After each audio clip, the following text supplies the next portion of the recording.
about them. I mean, Okay. they take off from the United States and they can literally make bomb targets on the other side of the world and come back and land here in the United States. It's the only first aircraft we've ever been able to do that. I've only seen this in pictures and books. Yeah, it's a beautiful plane. It's Seriously fucking amazing. And this came out in the 90s, like when I was a baby, right? This was a little later. The stealth fighter came out in the 90s, actually late 80s. And actually, I think it was the 90s. Yeah, I'm not sure when they actually brought the first one out. Smooth like butter. Like graduated, I don't think. 1988. Okay, yeah, When I the was first a one came baby. I was a baby. I remember this though. My dad showed me. Like this was the plane. Yeah. Well, the stealth fighter, the first combat mission with the stealth fighter was at Rio Hato, where I was. He dropped his bomb right next to where I was. But we weren't told it was a stealth fighter. We were told it was an F-15 or F-15s that were going to drop bombs on a target. So we called in, and it turns out it was stealth fighters. But Okay, Ragers. Okay, we're gonna keep going. I have like 10% battery left. Okay, so we're just gonna go. I'm gonna show you as much as I can in the modern planes. Okay, so we've spanned the gamut. I have the Korean War and Vietnam planes. I have tons and tons and tons of pictures. So I'll make a whatchamacallit? I'll make a slideshow. I think I can do that in iMovie. I'll make a slideshow if you want to see Vietnam and the Korean War. But we're going to go through here as fast as possible. I want to make sure you see as much as you can.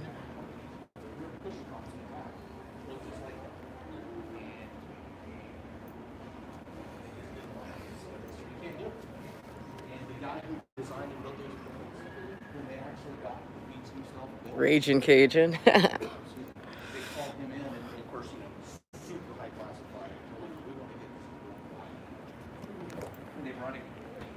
What's this one? This thing's huge.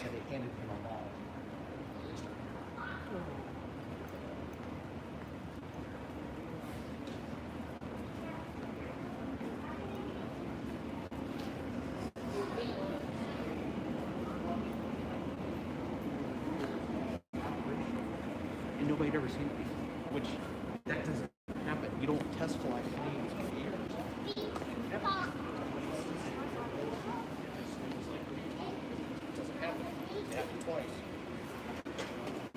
Look underneath this baby.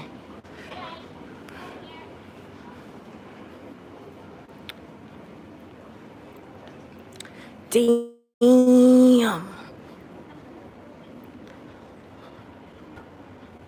Okay now. Right? I gotta catch up with my tour guide. Trying to make sure you guys can see details on these airplanes that you probably can't see in a book, you know? Trying to give you the full effect. This is so incredible. This is the most incredible museum I've ever been to, ever, ever, ever. We got stories? This one's you gotta go around this side though. Can't get to the back from here. Okay, so we're gonna pick up, we're just gonna slide left over the concrete over there and then turn Go around that and side? then depart down runway. I thought that was ours. This is a helicopter? Yeah. Yeah. MH-53, it's a special it's an HH-53, but it's a special operations bird flown by Task Force 160. Well, Nice. This is an aircraft bird, Air Force bird, but the Army has the same thing with a group called 160th Special Operations Aviation, or Aviation Wing, I believe. RPG-7. That's what put the shrapnel on my arm and leg and thumb. Is it still there? Yeah. Yeah. Let me feel it. It's you can't feel it. It's okay. This guy. I had that piece taken out last year, actually. But I was sitting right behind the gunner. And we're about 1 minute out from landing on an air mobile mission on an airfield. Air mobile is where your helicopter lands and everybody runs out the back, starts shooting shit. And I'm right behind the gunner, and we're getting up. We're standing up because you sit down because it's a long flight, so you sit down.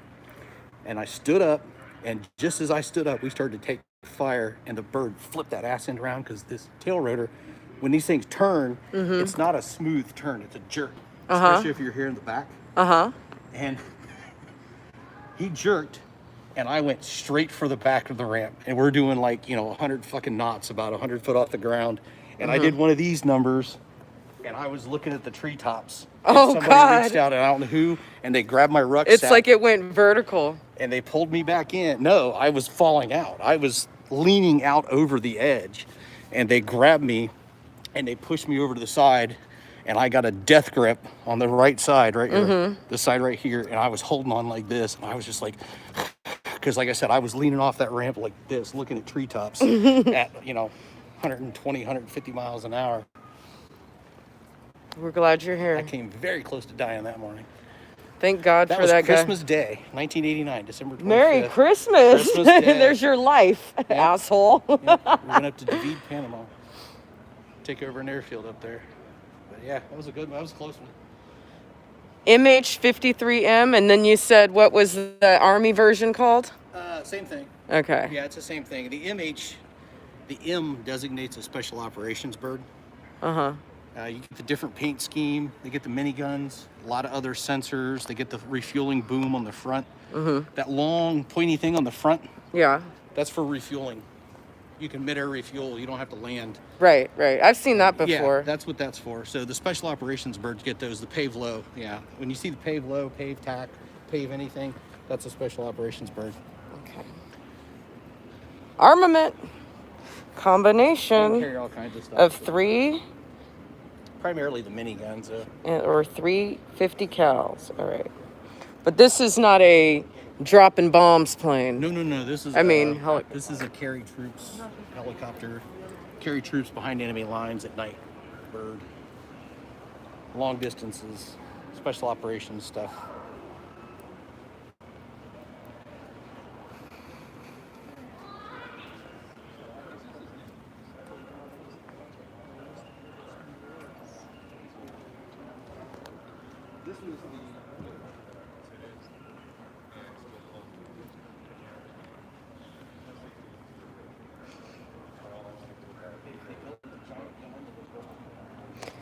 MC-12W, Liberty. The MC-12W was a civilian aircraft modified for military duty. In U.S. Air Force service from 2009 to 2016, the unarmed Liberty collected information using a variety of sensors as an intelligence, surveillance, and reconnaissance platform.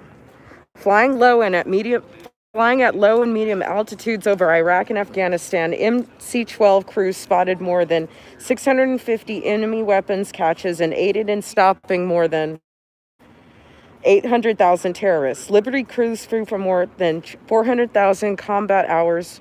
I can't fucking talk with this mask on my mouth. Helping ground troops find enemy forces and avoided improvised explosive devices, IEDs. In 2016, the M12 mission moved from the U.S. Army. The MC-12 was derived from the Hawker Beechcraft C-12 Huron, a military personnel transport. The M stands for multi-role, which goes back to intelligence, surveillance, and reconnaissance. Along with Liberty aircraft, the complete MC-12 system included operators on the ground and various communication technologies. The U.S. Air Force acquired 37 MC-12 aircraft. This MC-12W arrived at the museum October 26, 2016. It is being preserved in the museum's restoration division, awaiting potential display in the main museum complex. Okay. Now look at this big motherfucker. Oh my God. Oh my God. It's huge. Becky. Oh my God, Becky. This plane is so big.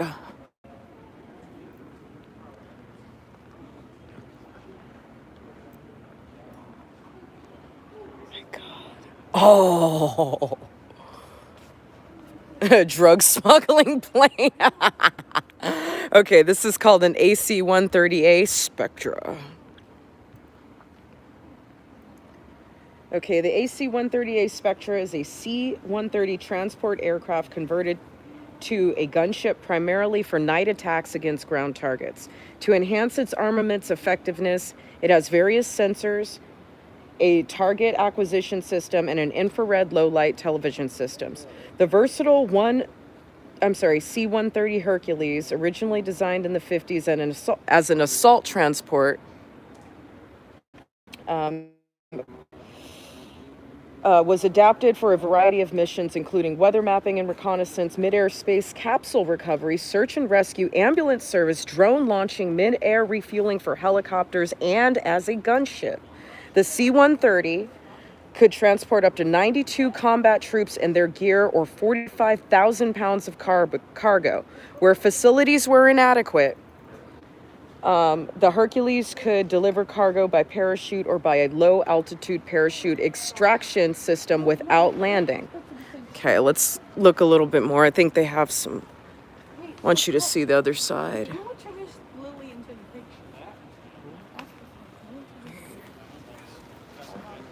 Ooh, hey, look. I guess that's the cannon system for this plane. Here we have the Tornado GR1. Y'all want to see some legs? Here we go. Misbehaving. That's cute. They did better with the cankles, but it still looks like a man. Now this baby. Oh, now I know this one gets your dick so hard, doesn't it? It gets my dick hard, too. Here we go. F-117A Nighthawk. The Lockheed F-117A was developed in response to an Air Force request for an aircraft capable of attacking high-value targets without being detected by hostile radar systems. Bitch, will you shut up about the mask? Sorry, give me 1 second, guys. And with your group at all times for the safety of all visitors. Visitors are encouraged to use hand sanitizer stations throughout the museum. Water and clear sealed bottles is permitted in the museum. Waste of money? What, this plane was a waste of money? Oh, yeah? Okay. Share the wealth, honey. Share the wealth, Gary. Okay. By the 1970s, special materials and techniques had become available to aircraft designers that will allow them, I lost my place, sorry. Allow them to design an aircraft with radar evading or stealth qualities. The result was the F-117A, the world's first operational aircraft that fully incorporated radar evading techniques. Because of its groundbreaking design and capabilities, the F-117A was awarded the 1989 Collier Trophy, awarded yearly for American